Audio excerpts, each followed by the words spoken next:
There are so many achievements this state government has done. I won't mention one of them because I'll let the Premier do that. But can I say hard decisions are being made by this Premier and this government, and we respect him for it, we acknowledge it for him, and we're amazed at the skill that he brings to the job. Ladies and gentlemen, can I introduce the Premier of our state, Mike Baird.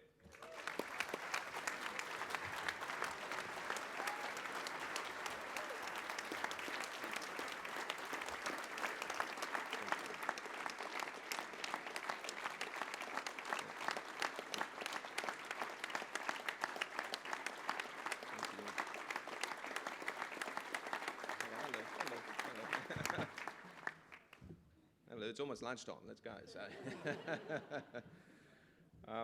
firstly, can I just acknowledge the Prime Minister and his leadership, also the former Prime Minister, Tony Abbott, the State Executive. Thank you, Kent, for taking on your job, and thank you for your leadership today. It's a difficult thing to do, and I think you've done a great thing today, and all the best in coming weeks and months.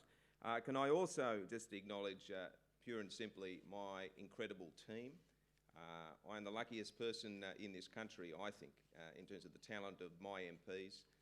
We couldn't do it without being together, and I think we are a dynamic team on the back of the skill of every single one of them. So I acknowledge them and also our federal colleagues here, who, as the Prime Minister just said, were on the back of an election victory, and that is not something to be taken for granted of. There's no doubt this country is stronger with a coalition government in power, so congratulations to all our colleagues as well. I do want to just reflect very quickly on the last couple of weeks, and really I think we can encapsulate it in a tale of four women. A couple of weeks ago, and some have heard this, there were a few events going on. Wasn't the easiest week that we faced, and in the midst of it, I got a text from my 17-year-old Kate, and those with 17-year-olds know what that means, unusual. And in the middle of it, it was, hi Dad, how are you? I'm proud of you. And that did just trigger a few things. So when I went home to Karen, I said, are things really that bad? So, of course, the next woman is my incredible wife. Great to have her here. I'm so indebted to her, and she is by my side in the ups and downs on this wonderful journey, but very proud that she's here with us today.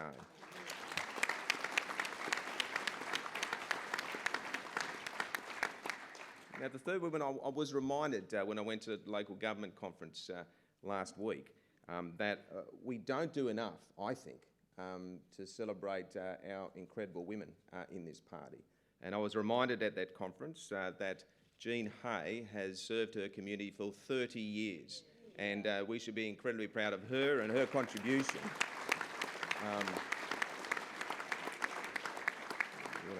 One of the unsung heroes, incredibly respected, giving everything back, loves her community, example of many councillors across this great state. And of course, lastly, in terms of great women, to finish off those four, I acknowledge the incredible Treasurer and Deputy I have, Gladys Berejiklian.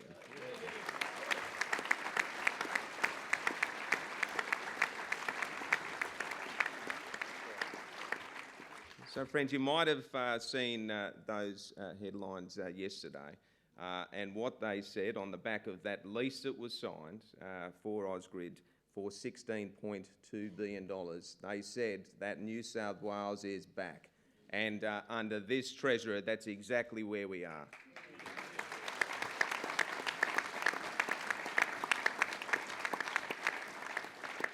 But I also want to say this, we cannot forget the Labor Party in this. Because remember, they campaigned against this long and hard. They threw millions of dollars against this because they didn't want, and all the evidence showed, private sector comes in, there's downward pressure on prices, and if we get that capital, we can build the infrastructure this state needs. They said we don't want it. They campaigned against it, and as you heard them say again and again, well, once that was in, you will never get the amount you expect. You will never be able to deliver. Well, to the Labor Party, we say on Friday, we delivered for the people of New South Wales.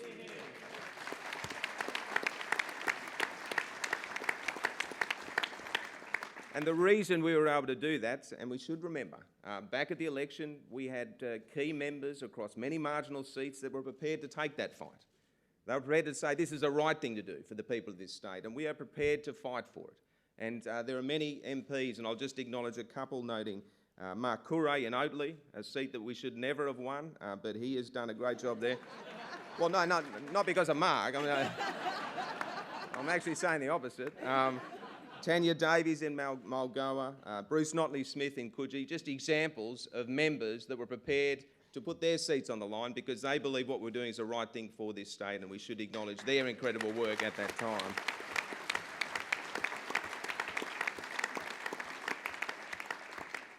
And I mean, I would have mentioned Gareth Ward, but when you mention his name, you pay for it for weeks. So I won't do that. But lastly on this, and this is the key. I know that none of that would have been possible without each and every member in this room. I thank you for your support. You are the ones that give us the opportunity to deliver those policies. You are the ones that stood there and prepared to take on the fight that came against us.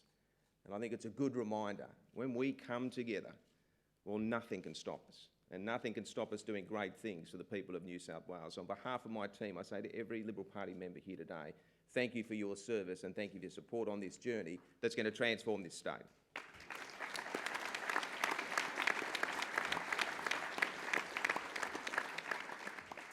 You know, but we have to be honest as well. I mean, the past few weeks have been tough, and I acknowledge that. Not an easy few weeks.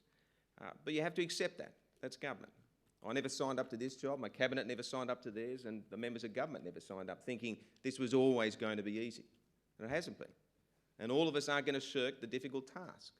We have a responsibility to look after the state, and at times we have to listen.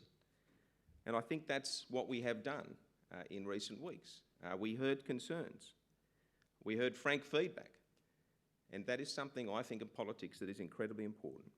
But I want to be very clear, and there's no mistake in this. My determination, my cabinet's determination, the government's determination to do the right thing continues. Indeed, we're incredibly passionate. That's what governments should be focusing on, trying to achieve at every single opportunity they have to do the right thing, even when it's not the popular thing to do. And I think we've demonstrated that. And I reflected on the words of our great founder, Sir Robert Menzies.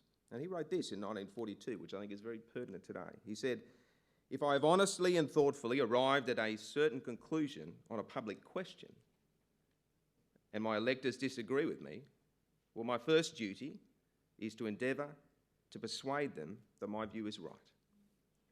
If I fail on this, my second duty will be to accept the electoral consequences and not run away from them." And I'll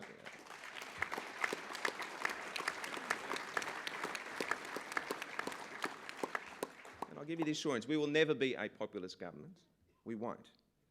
But that doesn't mean we always get everything right, and that doesn't mean we have to listen to the community that's given us that privilege. And I believe that that's what we demonstrated this week. But well, it's okay. That's nice. That's 3 people. That's not bad. But friends, can I remind you of this? We have made some difficult decisions, and we've done it for the long-term future of this great state.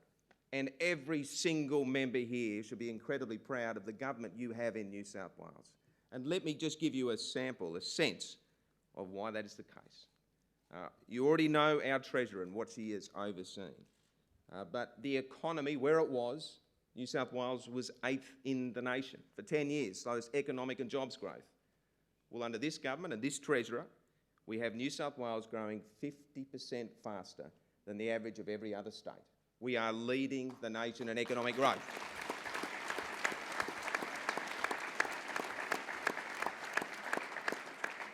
In terms of jobs, 331,000 since 2011. And that's more than 50% of the nation's jobs are right here in New South Wales. An incredible achievement. Indeed, in regional New South Wales, there have been more jobs than they have in the whole of Victoria. I know that's not much of a benchmark, but look, it is what it is. But in budgets, and I want you to understand this as well, when we came in, we saw and inherited, shortly after getting in, $10 billion in deficits. That's what we were facing. The Treasurer recently handed down a budget that showed over the forward estimates $8 billion of surpluses. an incredible turnaround. Net debt forecast last year to be $20 billion. Treasurer announced that we are currently in cash. That is no net debt in New South Wales.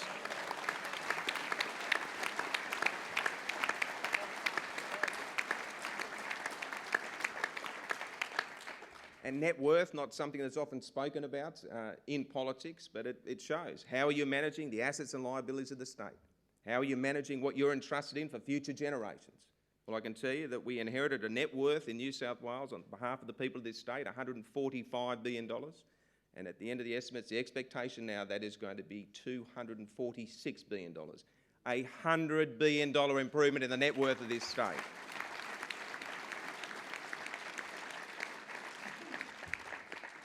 We've also pursued smaller government, that is smaller head offices. Indeed, on the projections we inherited, there's about 30,000 less middle managers in the New South Wales Public Service. And that is a good thing, because what we've been able to do with that is we've been able to put it in the front line. Over 10,000 teachers, nurses and police in the front line looking after the community on a daily basis. That is what a good government does. At the same time, you look at the services. The Health Minister, Gillian Skinner, when she came into power, in our emergency departments, it took, in terms of 4 hours, within 4 hours, 59% of people got there within 4 hours. She has improved that to 74%, and we are aiming to get to 81%. A massive improvement under Gillian Skinner. In transport, Bega, hard at work. That'd be Maggie. 14,000 extra services for the people of the state. As we've shrunk head offices, we put more into the front line, into services. 14,000 extra public transport services. Infrastructure bill that is the envy not just of this country but the nation, going about our work. We've also not forgotten those who need it most. And that's part of it. You control the budget. You get the economy going, you control the budget, then you've got a chance to not only improve services but to look after those who are vulnerable, need it most. And that is one of the proudest parts of our DNA. In the NDIS, which we have funded, we will, on the back of that, under John Ajaka, have 60,000 more people receiving disability services than otherwise. Something we can all be very proud of.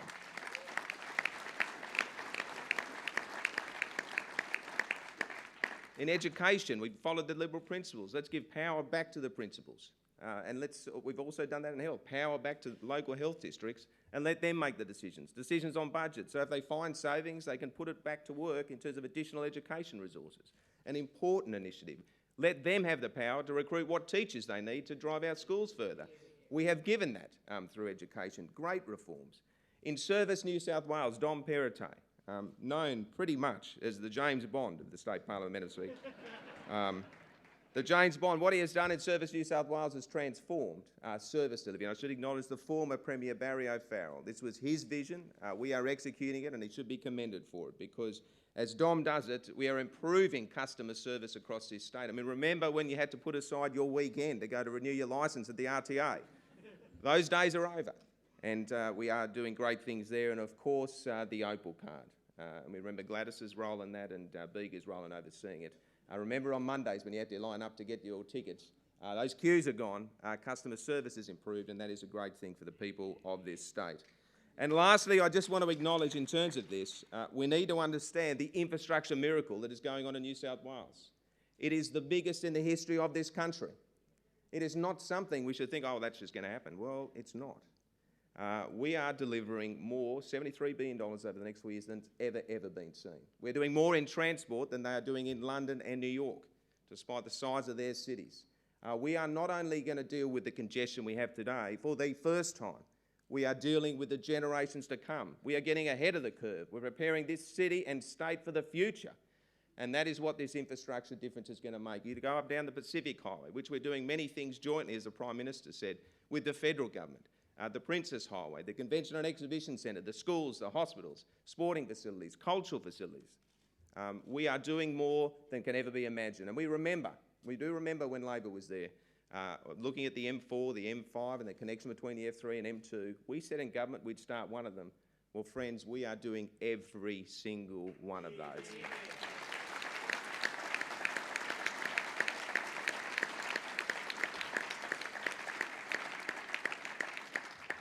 I also want to remind you that this is a government that is on the side of the people of New South Wales. That's who we're fighting for. And there have been various union interests that have come against us on this journey, whether it be in Sydney Ferries, when the MUA said don't risk bringing a private sector operator into our waterways. Well, what have we seen as a result? We've actually seen improved patronage, more reliability, better service. That's what we've seen. We've backed in the people of this state, not the union. At the same, we've seen that the rail union, concerned about what comes with driverless trains. I'll tell you what comes, more trains. That's what comes. And we kind of think that that's a good thing for the people of this state. More trains. Andrew Constance, that's what he is overseeing. Important battle that we've won. We saw every single union fight. Greg Pearce was leading this. Our wages policy. Every single one came against us. This is not fair. How can you do that? Well, on the back of the savings that we have made there, we've got more services going into the people of this state, and we think that is a great thing for the people of New South Wales.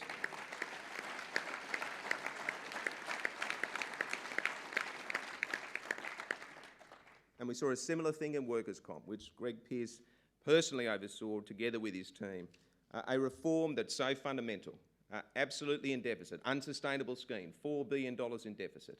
Pretty soon have a capacity to look after no injured workers. Well, reforms required, all those unions that came against us. We said, well, we need to do this because it needs to be sustainable. And on the back of those reforms, we have premiums across the state down, giving businesses more opportunity to invest in jobs and investment. At the same time, there's more capacity to look after our injured workers, and that again is a signature reform that has made doing business easier in this state and has also brought a capacity to look after injured workers, something that everyone here should be very proud of. And the last one, and I saved my favourite to the last, the ETU. I mean, I have a personal affection for the ETU. They spent a lot of money. They put many billboards up. You know, they were prepared to fight against us having the capacity to build the infrastructure this city and state needs, and they were against it every step of the way. And look, they can have that opinion, but we're actually on the people of New South Wales side in this. And to top it all off, it appears that on the back of the superannuation funds that came in on Friday under Gladys's lease, it appears that ETU have now actually invested in it.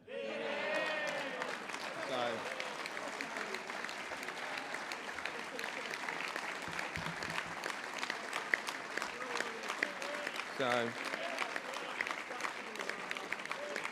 I mean, go figure. If anyone can work that out, only they can. But friends, I hope you see, and I hope you tell your friends and colleagues at work that this is a government that's working very hard for the people of this state. And we know the opportunity that we have to do that, and we will make the most of it. As we heard today, though, reform isn't just required, as I've said, in government across New South Wales. I believe it's in this party. And I have to say, one of the greatest things I heard today was a moment of silence. And that moment of silence is where every single one of us agreed that this party must reform. And the Premier outlined on many measures how it must reform. I've argued constantly the context of giving one member, one vote. I think that's incredibly important. Others have different views. We need to engage our membership more, and we have to be honest about that. Many don't feel engaged, and I think there's nothing more powerful than every member in this great party having a say on its future. That is something we should be very proud of.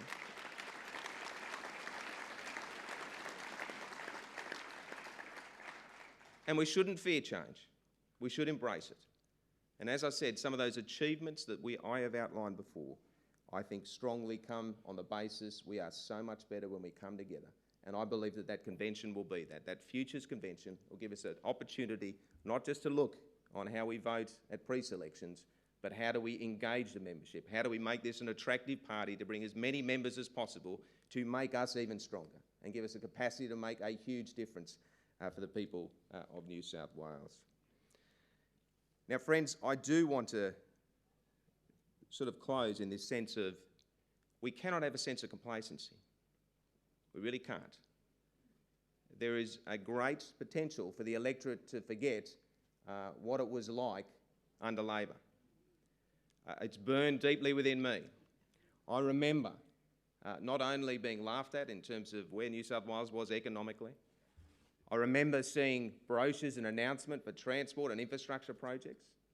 And that was something that drove us to the point of distraction.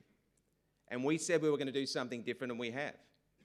But what we can't let the people of New South Wales understand is that this is just the new normal. That economic growth that leads the nation is just going to continue. The jobs growth that leads the nation is just going to continue. The highest retail confidence, the highest business confidence, that's just going to happen, going to continue. We cannot let them get to the position where they think that the infrastructure we are building is just what governments do. We took a number of very difficult and hard decisions to achieve every part of that. And we cannot fall into the trap of letting Labor think, or convincing the electorate that they would do the same. We know the exact opposite. They were the ones that oversaw New South Wales go to the bottom of the pack on every single measure you want.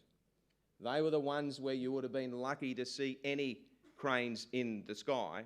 And as the Prime Minister said, there were over 300 cranes across this great state, a record in this country and something that should not be taken for granted. So, friends, as we come together, the battle to continue to deliver the services and the infrastructure this state deserves starts right now. I don't want us to think it's going to be easy in 2019 at a federal or a state level. It's not. But I'll tell you this, it's worth fighting for. It's worth fighting for. Not for the opportunity, we must stay in power, and my opponent, that's his absolute number one priority. What position does he have to take that gets him into power? Not what he believes in, not what he believes in, but every single one of us, we want to use this incredible opportunity because we can make a difference to people's lives. And I am prepared to fight for that. I know my team is prepared to fight for that, and I hope that you are prepared to fight with us, because this great state of New South Wales, the greatest state in this greatest country in the world, is something that every single one of us hold dear. So let's keep delivering for the people of this great state. Thank you.